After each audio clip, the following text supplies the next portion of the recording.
Hello, Conteseras. I'm Primo Sacramento, and you are watching the 6th episode of Primo Tells Inspiring Stories. But before we begin, please like, share, and subscribe so we can continue to provide contents like this across the universe. Because here on Contesera Pageantry, we live for this. Pero para sa sarili ko, haters ko. Wow. So camaraderie shows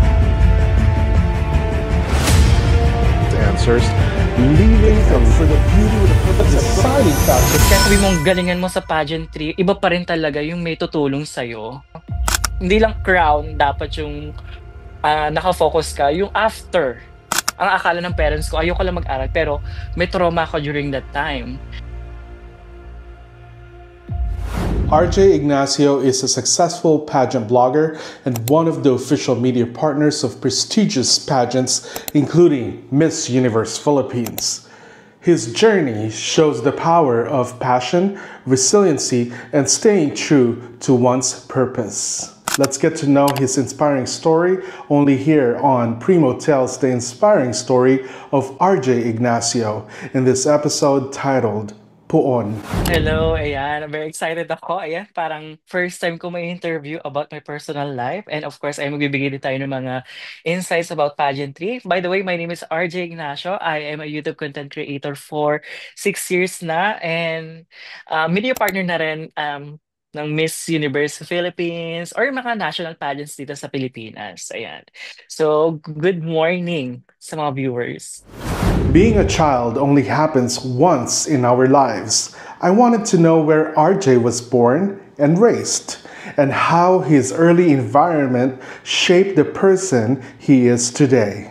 Ayan, ayan. Kasi ngayon, right now, nasa Pasig na ako nakatira. Pero pinanganak ako sa Taguig City. Alam naman natin, ang Taguig, may dalawang version yan. Of course, yung provinciudad at saka yung modern na di ba? Like BGC. Pero doon ako sa provinciudad. Wherein sobrang ganda nung lugar namin nung bata kami kasi nga, meron dong farm. Ayan, so sobrang saya ng childhood. Parang yung typical na 90s na mga kabataan na naglalaro sa sa ulan, tapos pupunta kami ng bukid, naglalaro ng saranggola, bahay-bahayan. And of course, nandun din yung dumaan din ako dun sa era na bardagulan era. Kasi di ba maiiwasan yung pagbata talagang magpapa-schedule ka ng away, yung mga ganyan. So, mga 90s na mga bata or mga millennials, mga palaban tayo, gano'n. Childhood memories often leave lasting impressions. I asked RJ about the moments from his childhood that he treasures the most. Kasi ngayon wala na talaga yung Kasi sa social media na yung mga kabataan, especially Gen Z, di ba? So, syempre, as a millennial, sobrang proud ako kasi na-experience natin yung walang social media, hindi high-tech during that time, walang mga flat screen TV, walang mga ganito eksena. So, during that time, siguro, satisfy ka lang na makapayagan ka maglaro sa labas ng parents mo, especially pag hapon. Di ba? Usually dati, pinapatulog tayo ng hapon para daw tumangkad, ganyan. Pero, kaya ang hirap magpaalam. So, yun, parang nung bata tayo, parang andun yung freedom. Ayun. Parang yung freedom nating mga millennials na i-apply natin sa ngayong generation na very vocal tayo sa mga lahat ng bagay. Ayan, ayun nga, advantage natin yun sa Gen Z kasi na-experience natin yung old school at saka yung ngayong generation. I-add ko rin pala kasi doon maganda kasi yung lugar namin kasi parang probinsya na rin. So may mga puno na alateris, may mga puno ng mangga. Tapos ewan ko nung bata ako, meron ako may sarili akong moment talaga. Parang may pagka-introvert din ako, parang nag-enjoy ako mag-isa. So gagawin ko, kunyari after lunch, pupunta ako dun sa puno ng alateris. Andun lang ako sa taas ng puno ng alateris, kumakain ako doon. Kaya ko magtagal doon ng 3 hours. Wow. As in, tapos habang hinahangin yung puno ng alateris. So para ako nakasakay sa rides. So sobrang saya. Sometimes the lessons we carry from childhood guide us through life. I was curious about what wisdom RJ held on to from those early years. During childhood, siguro, ayun nga yung pagiging independent ko. Ano na parang embedded na talaga sa akin yun eh. Na kaya kong maglaro mag-isa, kaya kong mag-enjoy mag-isa. And up to now, parang na-enjoy ko pa rin yung sarili kong mag-isa. Parang nakakalakad ako, nakapunta ako ng event mag-isa. Ayun, sobrang importante yun kasi na sanayin mo yung sarili mo mag-isa. I don't know, kasi ibang tao kasi parang, hindi ko naman parang hindi nakakaalis mag-isa, hindi na i-enjoy mag-isa. Especially na, di ba, may mga mental health issues, ganyan. Parang kailangan lagi may kadamay. Pero kung parang kaya kong, kunya may pinagdadaanan man ako na mabigat, kaya kong mag-heal mag-isa. Every journey has a beginning. For RJ, it started with his love for pageantry. I asked him how he first realized that this was the path he wanted to take. Alam mo, matatawa kayo dito. Ako matatawa kayo or mawiwirdan. Kasi iglesia ako before. Ayan, nung bata ako. And then lola ko kasi Catholic sila. Ayan. So kapag mahal na araw, yung lola ko, tinatakas niya ako para mag-siete palabra. Alam mo yun? Nanonood ka yung mass ng alas 12 hanggang alas 3 ng hapon sa Friday, Biyernes Santo, ganyan. So, during that time kasi, andun yung mga saints, yung mga santo, yung mga poon, wherein, ang gaganda ng suot nila, yung mga colorful pa, kunyari, light blue, ganyan, lahat sila nandoon, habang mass. Sabi, ang ganda naman ito, parang dream ko magkaroon ng someday, magkaroon ng santo, ganyan. Ganun. Kasi, tas after nung mass, syempre uwian na, ganyan. Tapos, yung mga santo, iuwi na rin sa mga owners nila. And then, paggabi, bibihisan na sila ng ang ganda, iba na yung damit nila, dark na talaga. Parang prelims nung hapon, nung gabi, yung coronation na. Isa ko, wow, ang ganda. Nandun na sa car, ipoprecision na ganyan. So, doon siya nag-start. Tapos sabi ko, parang hilig ako sa ganong concept. Ganyan, di ba? Parang hilig ako sa ganon. So, every year, lagi akong tinatakas ng lola ko nung bata ako. And then, of course, yung kay Miriam Kiambao, ayan na. Syempre, akala ko siya yung nanalo dati. Di ba? First runner-up. Kasi syempre, bata pa ako nun, so hindi ko naintindihan. So, parang yung mga kapitbahay namin, yung mga mag-anak namin, parang sobrang saya dahil sa achievements ni Miriam. And then, nung talagang nahilig talaga ako sa pageantry. Nung nanonood ako ng mga Miss Gay, ganyan. Siguro, yata ako, nung first year high school, usually kasi yung mga Miss Gay noon, parang Sunday siya. Di ba, mga fiesta Sunday, ganyan. So, ano nangyayari? Mag-start siya ng alas 10. Matatapos siya alas 3. Pagka first year high school, pang umaga. So, uuwi ako puwet na puwet talaga. Pero, dead ma. Kasi nga, parang masaya ako sa ganun, di ba? So, yung mga Miss Gay, pinapanood ko. Tapos yung kay Venus Rana, nung 2010, kasi grabe yung story niya, 'di ba? Parang Cinderella ng Pilipinas yung nangyari. So yun, until na ayun, dire-diretso na talaga every year pinapanood ko na talaga. And actually nung kay Bianca Manalo pa lang, parang doon ko pa lang na-realize na kailangan mo pala mag-compete sa Binibining Pilipinas bago ka ipadala sa Miss Universe. Oh, hindi mo alam before. Hindi pa. Hindi ko alam kung paano ba kinukuha, ganyan. Sabi ko, ang ganda ng concept. Tapos naisip ko lang simula ng bata ko, siguro nag-start to sa mga santo. Sabi, nagdire-diretso na. So, ayan, every year. Tapos, nakakatawa din, Sir Primo, nung time naman ni Shamsi Supsup, nasa Mindoro ako noon. And, wala pa naman internet na siya, probinsya sa Nauhan. So, alam mo ba, nung time ni Shamsi, pumunta pa ako ng bayan sa barbershop para makapanood ng Miss Universe. Wow. Bumiyay pa ako ng isang oras. As a media partner for some of the prestigious pageants like Miss Universe Philippines, RJ has witnessed countless stories unfold. I wanted to know which one stood out the most and why. Of course, yun nangyari kay Pia Wurtzbach. Kasi syempre, alam naman, sumali siya ng 3 times siya sumali sa national pageant. Itinuturo kasi nun determination na may apply natin sa buhay natin, di ba? Kung may gusto kang isang bagay na magustong i-achieve, may possibilities na hindi mo yan makukuha ng first try, second try. Basta try lang try, di ba? So, isa sa tinuro sa akin ng pageantry, especially ni Pia, yung determination talaga. Ayan. Tsaka nung din, kay Venus Rock, kasi di ba nakikita natin yung mga beauty queens. Akala, wow, siguro mayayaman sila. Ganyan kasi ang gagandang tao. Tapos natatangkad, ang gaganda ng ayos, ang gaganda ng mga gowns. Pero behind that, tao rin pala sila na kagaya natin, na ganito rin pala yung story nila, na ang beauty queens, iba sila sa stage at iba rin sila sa personal. Ayun. So, nakakatawa. Behind every success is a series of challenges. I asked RJ about the obstacles he has faced and how he managed to overcome them. Ayun. Na-overcome, of course, kasi nag-start ako way back year 2019. Welcome back sa ating channel. And for today's video, kung makikita natin sa title, ang pag-uusapan natin is kung paano ba mawala ang ating mga tagyawat, kulang, sumpa, kamalasan, o whatsoever na tawag natin sa ating mga pimples. But before we continue, if you're new to my channel, my name is RJ Ignacio. Of course, hindi naman ako kilala.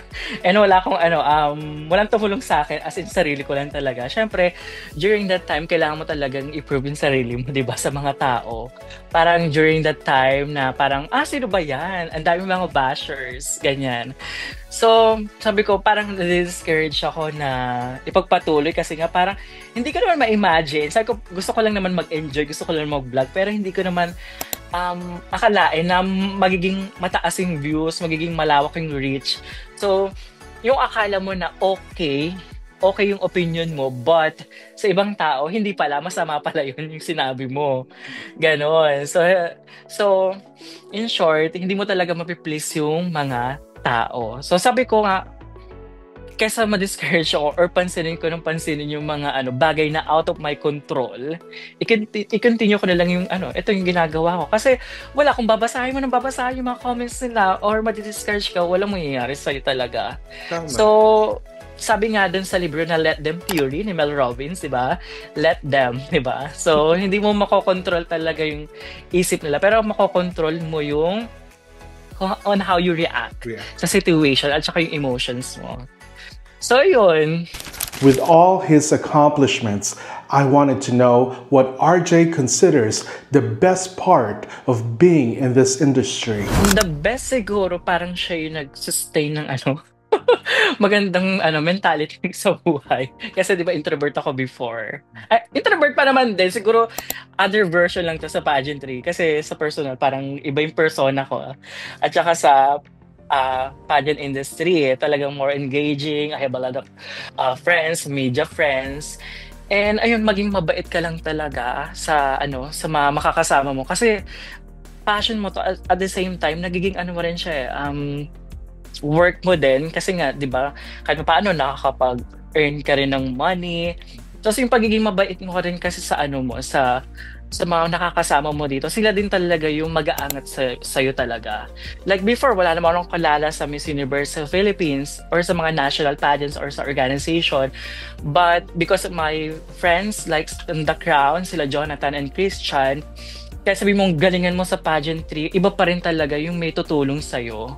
Sila yung tumulong sa akin na na maging accredited media partner ng mga national pageants, ayan.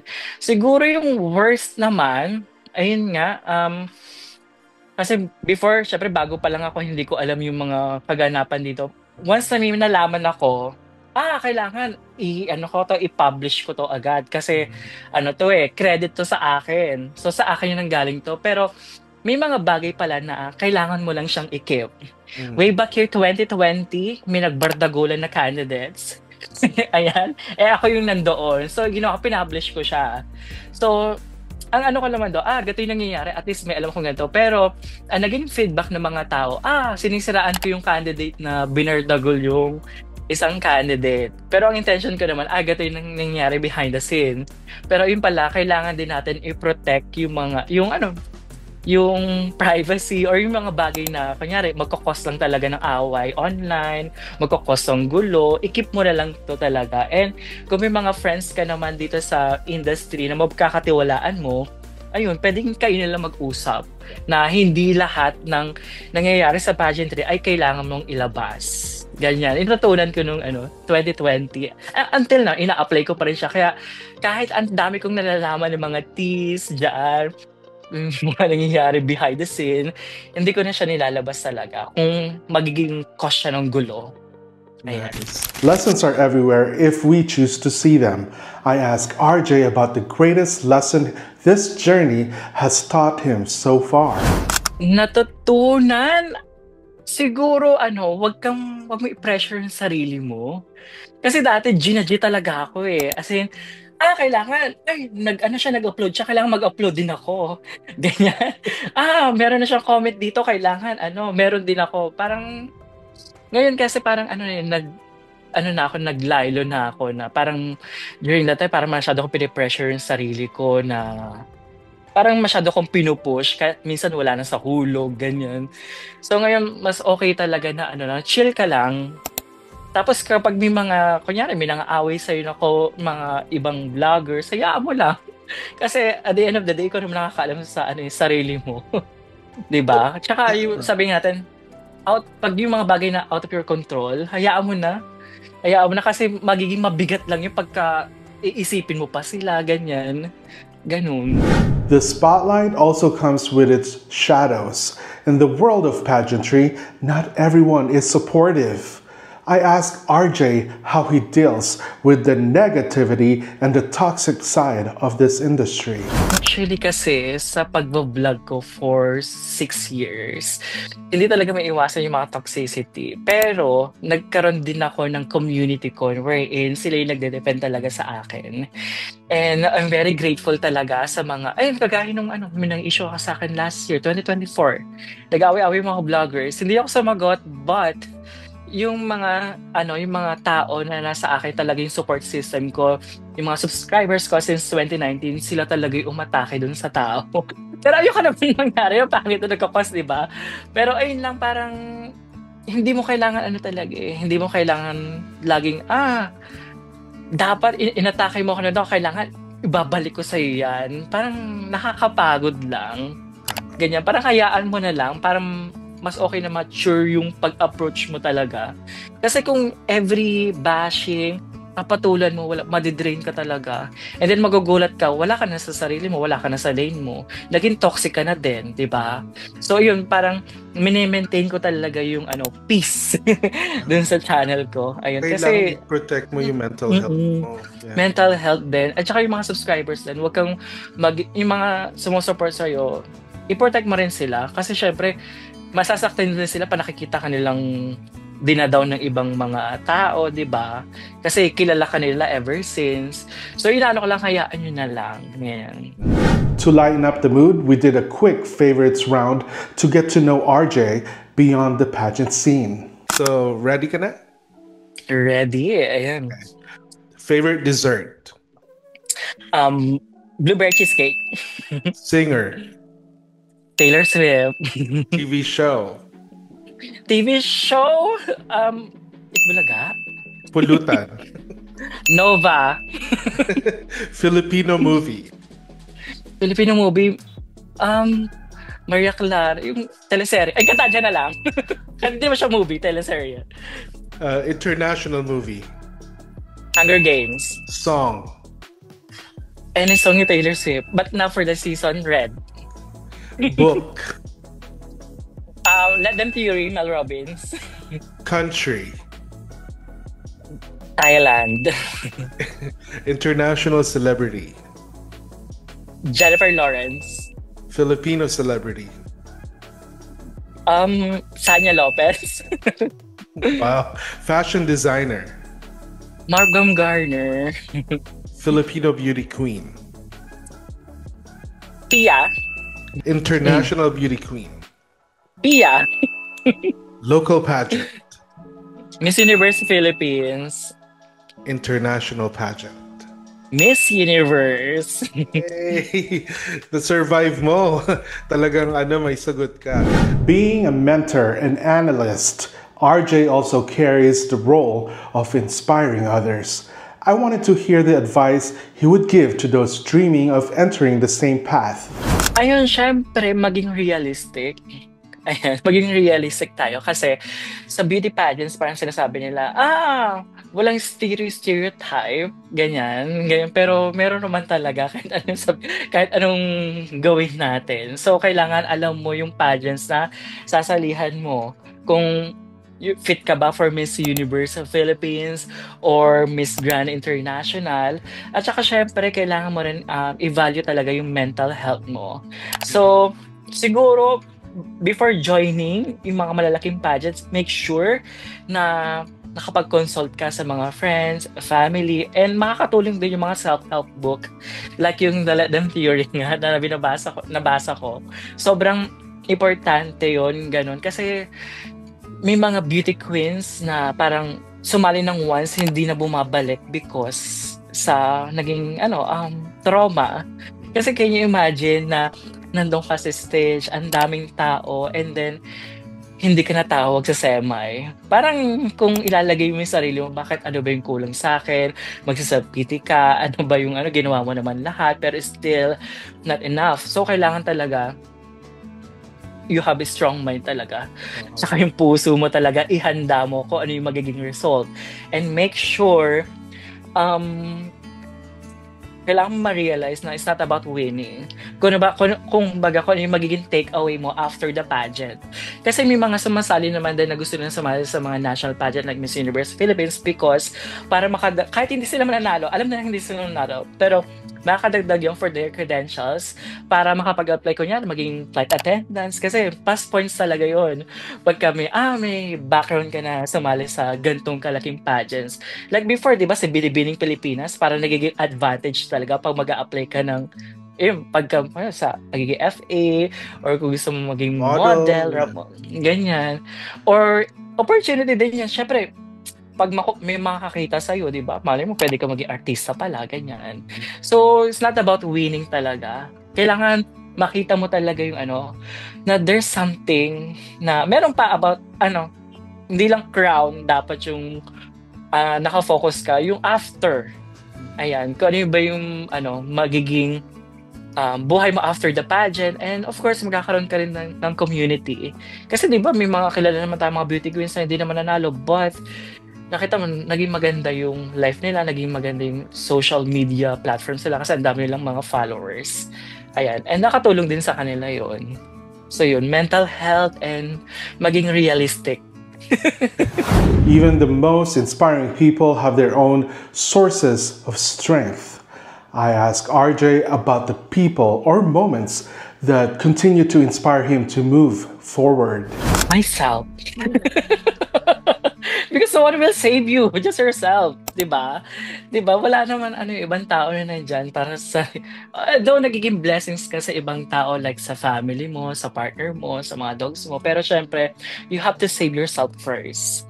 Ayan, kailangan talagang ma-equip mo talaga yung sarili mo ng mga magiging powerful ka financially, mentally, lahat. Kasi syempre, one shot lang to, isang beses lang tayo buhay sa earth.